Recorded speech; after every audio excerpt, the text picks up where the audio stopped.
দেখো বন্ধুরা, আমার দুটো অপরাজিতা গাছ কি অবস্থা হয়েছে। গেলবার যে ভিডিওগুলো লাগাতার তোমাদের আমি দেখিয়েছিলাম যে কত সুন্দর দুটো গাছ, অনেক বড় ছিল, ঘুষি ছিল। তো এই অবস্থায় এর কিছুদিন আগে একবার আমি এভাবে সমস্ত ডালগুলোকে দেখো আমি কেটে কেটে ফেলে দিয়েছি। দেখো বন্ধুরা, এখানে কিছু কিছু ডাল দেখতে পারবে যে কাটলেই ভেঙে যাচ্ছে, দেখো, আর একদম সাদা হয়ে গেছে, মানে এই ডালটা পুরো তোমার শুকিয়ে গেছে। আর এখানে দেখতে পারবে যে এরকম দেখো, এখানে মনে হচ্ছে ব্রাউন, এই যে ব্রাউন, এখানটা যদি তোমরা এই অবস্থায় দেখো, এটা কিন্তু শুকিয়ে মরেনি। একটুখানি নখ দিয়ে এভাবে দেখো কুড়িয়ে দিলাম, আমি নখ দিয়ে যে কুড়ালাম, দেখলে এখানে সবুজ আছে, মানে এখানে গাছ কিন্তু এখনো জীবিত আছে, গাছ কিন্তু মরেনি। কাজে আমি যে জিনিসগুলো, যে পাতাগুলো দেখো একেবারে খারাপ অবস্থা হয়ে গেছে, পোকাতে ভর্তি করে দিয়েছে, দেখো কুড়িগুলো দেখো ছোট হয়ে আছে, এগুলোকে আমি সব কটা এইভাবে কাঁচি দিয়ে কেটে কেটে পরিষ্কার করে দেবো। এটাকে তোমরা এখান থেকেও কাটতে পারো। আমার যে ছোট ছোট যে পাতাগুলো উঠেছে, দেখো কাটিংগুলো একটু দেখে নাও বন্ধুরা, যে পাতাগুলো উঠেছে এগুলো কিন্তু কাটবে না, খারাপ পাতাগুলো রয়েছে আমি সেগুলোকেই কেটে খালি বাদ দিয়ে দেবো। আর ছোট ছোট কুড়িগুলো যে আসছে এগুলোকেও আমি ফেলে দেবো। কেন, গাছে থেকে আমি এখন ফুল নেব না, গাছটা যখন আরেকটু বড় হবে, সুন্দর চেহারা নেবে, তখনই আমি গাছ থেকে ফুল নেব। তাহলে এইভাবে তোমরা গাছকে সুন্দর করে দেখো, সব পাতা আমি ফেলছি এখানে। যখন তোমরা এই কাজটা ভালো করে করবে, করে একটু ফাঙ্গিসাইড দিয়ে দেবে, তাহলেই দেখবে আগের মতো গাছ কিন্তু আবার সুন্দর হয়ে গেছে। তো এই কাজটা দেখে গাছটাকে তুলে বন্ধুরা ফেলে দেবে না, খালি পাতাগুলো এরকম কেটে ফেললেই গাছ আবার আগের মতো সতেজ সুন্দর হয়ে যাবে। নমস্কার বন্ধুরা, বেদিক ইন্ডিয়ানে সকলকে স্বাগত। আজকে চলে এসেছি একটা অপরাজিতার ভিডিও নিয়ে। কোনোদিনে তোমরা এইভাবে গাছের গোড়াতে একটুখানি, এই একটু যতটুকু আমি হাতে দেখালাম ততটুকু নিয়ে তোমরা যদি এইভাবে মাসে দুবার যদি দিয়ে দিতে পারো, গাছে এরকম নতুন নতুন অসংখ্য ব্রাঞ্চ বেরোবে, আর তার সাথে ফুলের কড়িও নিয়ে আসবে। কয়েকটা জিনিস আমাদের মাথায় রাখতে হবে বন্ধুরা, অপরাজিতা গাছ খুব সুন্দর করে বাড়িতে আমরা তৈরি করে নিতে পারি। এটা বীজ থেকেও তৈরি করতে পারো, বা নার্সারি থেকে তোমরা কিনতে পারো। নার্সারি গাছগুলো একটু বেশি ভালো হয়, কেন ওরা খুব সুন্দর করে গাছটাকে বসিয়ে তোমাকে হাতে দিয়ে দেবে। বেশি দাম না, 30-40 টাকার বিনিময়ে একটা অপরাজিতা গাছ তোমরা পেয়ে যাবে। তো আমি একটা গাছ থেকে অনেকগুলো গাছ বীজ থেকেও তৈরি করেছি।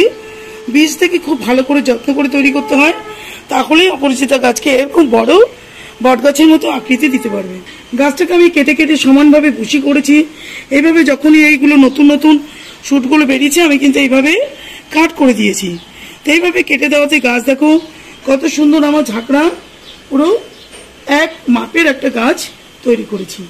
তোমরা খুব সুন্দর করে কিন্তু গাছটা তৈরি করতে পারো। আর কিছু তরল সার এর মধ্যে দিতে থাকবে, তাহলে এই গাছ খুব সুন্দর করে তৈরি হবে।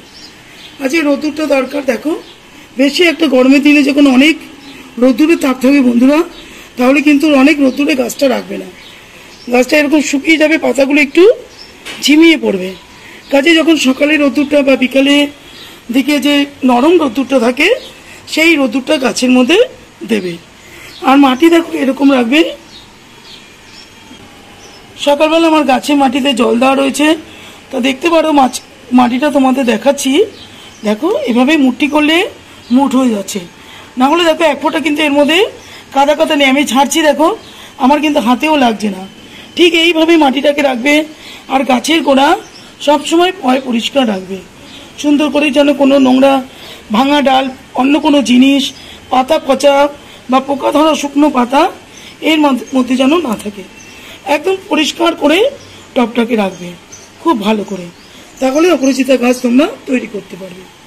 এই গাছ অনেক শুভ, বাড়িতে রাখা, তোমরা অবশ্যই এই গাছটাকে বাড়িতে রাখবে। ভগবানের খুব প্রিয়, বাবা ভোলানাথের খুব প্রিয় এই অপরাজিতা ফুল। তোমরা বাড়িতে যদি ফুল তৈরি করতে পারো, গাছ তৈরি করতে পারো, তো রোজ প্রত্যেক দিন ভগবানের চরণে এই ফুল কিন্তু তোমরা অর্পণ করতে পারবে।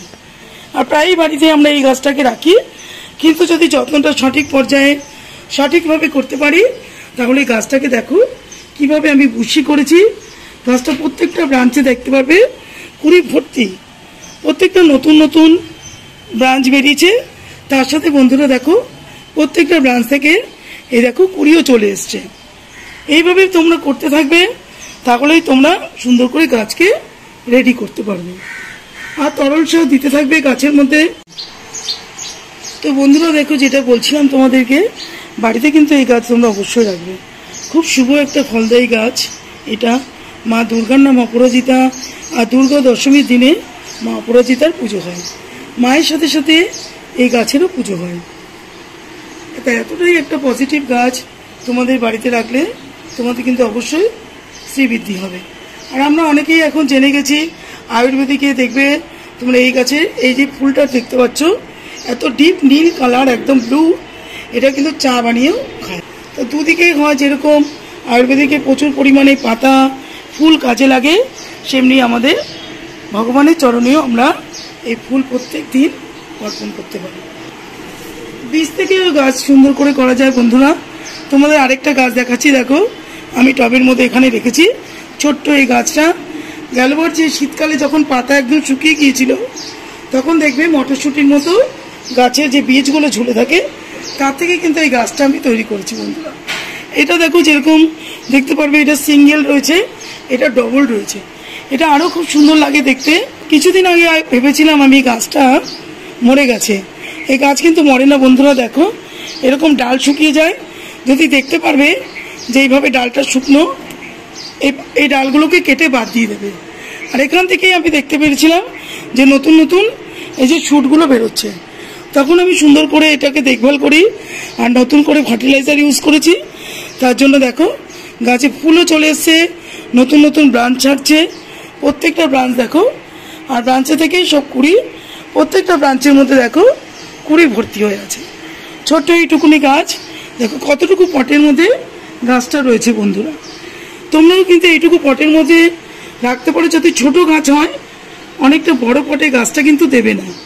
অনেকটা বড় পটে গেলে এটা ভালো করে গ্রোথ নিতে পারবে না, তো গাছটা নষ্ট হয়ে যাবে। যারা বাড়িতে করবে প্রথম থেকে গাছটা রাখবে একটু এরকম 6 ইঞ্চি 5 ইঞ্চি পটের মধ্যে আগে গাছটাকে রেডি করতে দেখবে। যখন দেখবে গাছ খুব সুন্দর করে আকৃতি নিয়েছে, খুব সুন্দর করে ব্রাঞ্চ ছাড়ছে, তখন তোমরা এটাকে রিপোর্ট করতে পারো। রিপোর্ট করে অনেক বড় পটে দিয়ে দেবে না, প্রথমে এর থেকে 2 ইঞ্চি বা 3 ইঞ্চি বড় পটে দেবে, তাহলে গাছ খুব সুন্দর করে তোমরা বাড়িতে রেডি করতে পারবে। এটা হচ্ছে ভার্মি কম্পোস্ট। তো ভার্মি কম্পোস্ট আর গোবর সার, যাদের কাছে ভার্মি কম্পোস্ট না থাকবে তারা গোবর সার দিতে পারো। তো দিয়ে দেখবে এক মুঠো এরকম নেবে, নিয়ে একটুখানি গাছের চারদিকে দিয়ে দেবে। এটা প্রয়োজনীয় একটা জিনিস এই গাছের জন্য। এই কম্পোস্ট কিন্তু দিতেই হবে, দিলেই তোমরা নতুন নতুন গাছের গ্রোথ এইভাবে দেখতে পারবে।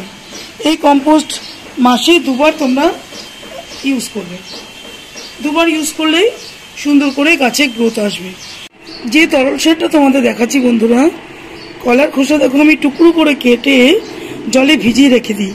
এইভাবে আমি রাখতে থাকি, যেহেতু আমার বাড়িতে অনেক ধরনের গাছ রয়েছে, 2টো বারান্দাতে আর নিচে অনেক গাছ রয়েছে। তো এই ফুল আনার জন্য জবা বলো, গোলাপ বলো বা অপরাজিতা বলো, সব কিছুর জন্য এটা কিন্তু আদর্শ একটা লিকুইড ফার্টিলাইজার। জলের পরিবর্তে এটা আমি সবসময় গাছে ইউজ করতে থাকি। তো এটার মধ্যে আমি একটুখানি হলুদ মিশিয়ে নেব, যেহেতু এটা আমি কাঁচা দেবো, মানে কলার খোসা দেখো শুকনো নেই, কাঁচা অবস্থায় যেহেতু আমি ভিজিয়েছি জলের মধ্যে, তার জন্য একটু আমি হলুদ মিশিয়ে নেব। হলুদ আমরা জানি হলুদের মধ্যে অ্যান্টি ব্যাকটেরিয়াল প্রপার্টি থাকে, তো এটা কিছুতেই ফাঙ্গাস মাটির মধ্যে লাগতে দেয় না। তো দেখো আমি এখানে 1 চামচ হলুদ নিয়েছি। এই কলার খোসার যে জলটা তোমাদের দেখালাম, ওর সাথে আমি একটু মিশিয়ে নেব। মিশিয়ে আমি সুন্দর করে একটু নেড়ে এই জলটাই, এই যে জলটা দেখতে পাচ্ছ বন্ধুরা, এই জলটা আমি গাছের মধ্যে ইউজ করব। দেখবে তোমরা যখন এই জলটা ইউজ করবে, সপ্তাহে 1 দিন বন্ধুরা যদি এই জলটা ইউজ করতে থাকো, এই কলার খোসা ভেজানো জল, তার সাথে একটু হলুদ অবশ্যই মিশাবে, তাহলে ফাঙ্গাস মাটির মধ্যে হবে না। তো এটাই আমি আজকে গাছের মধ্যে একটু দিয়ে দেবো। দেখো এই কলার খোসাগুলো কিন্তু তোমরা দিয়ে দেবে না, খালি জলটাই দেবে। তো আমি বোতলের মধ্যে নিয়ে নিলাম। চোকলা কিন্তু বন্ধুরা দেবে না। এই চোকলাটা যদি তোমরা গাছের মাটিতে দিয়ে দাও তাহলে পিঁপড়ে ধরবে, পুরো গাছের মাটিটা নষ্ট করে দেবে। তো চোকলাটাকে বাদ দিয়ে খালি যে এরকম পিওর জলটা, দেখো বন্ধুরা এই জলটা কিন্তু তোমরা অবশ্যই ইউজ করবে। 7 দিন অন্তর অন্তর তোমরা জলটা ইউজ করতে পারো, দেখবে প্রচুর পরিমাণে গাছের মধ্যে ফুল আসবে। খুব ভালো করে আমি এটা দিয়ে দেবো। এইভাবে তোমরা তরল সার আর এই ভার্মি কম্পোস্ট যদি এই গাছের মধ্যে দিতে থাকো তাহলে এই গাছে এত সুন্দর করে ফুল আনতে পারবে আর গাছে এত সুন্দর গ্রোথ হবে। আর একটা জিনিস তোমরা কিন্তু অবশ্যই লক্ষ্য রাখবে বন্ধুরা, এই গাছে প্রচুর পরিমাণে পোকা লাগে, নানা ধরনের পোকা এর মধ্যে বসে যায়, ডিম পেড়ে চলে যায়। দেখো তোমাদের দেখাচ্ছি কিভাবে পাতাটার মধ্যে পুরো ডিম পেড়ে গেছে। তো এই পাতা থেকে পুরো গাছ কিন্তু ছেয়ে যাবে। কাজে এর মধ্যে তোমরা অবশ্যই পেস্টিসাইড বা নিম তেল খুব ভালো কাজ করে। এর মধ্যে নিম তেলের মধ্যে একটু শ্যাম্পু মিশিয়ে পুরো গাছের মধ্যে স্প্রে করতে পারো, নয়তো কোনো জৈব কীটনাশক এর মধ্যে স্প্রে করতে পারো। আর যখন মেঘলা দিন দেখবে বা 15 দিন হয়ে যাবে তখন কিন্তু অবশ্যই মাসে 2 বার এর মধ্যে ফাঙ্গিসাইড স্প্রে করে দেবে, তাহলে গাছ আর নষ্ট হবে না। খুব সুন্দর করে গাছ তোমাদের এইভাবে রেডি থাকবে। তো এইভাবে তোমরা অপরাজিতা গাছকে কেয়ার করো। কয়েকটা জিনিস তোমাদের বললাম, তাহলে গাছে এরকম অজস্র সুন্দর করে প্রত্যেকটা ব্রাঞ্চে আমরা ফুল নিতে পারবো। তো যদি তোমাদের ভিডিওটা ভালো লাগে তাহলে লাইক শেয়ার কমেন্ট করো, চ্যানেলটাকে অবশ্যই সাবস্ক্রাইব করো। আজকের মতো রাখবো বন্ধুরা, নমস্কার।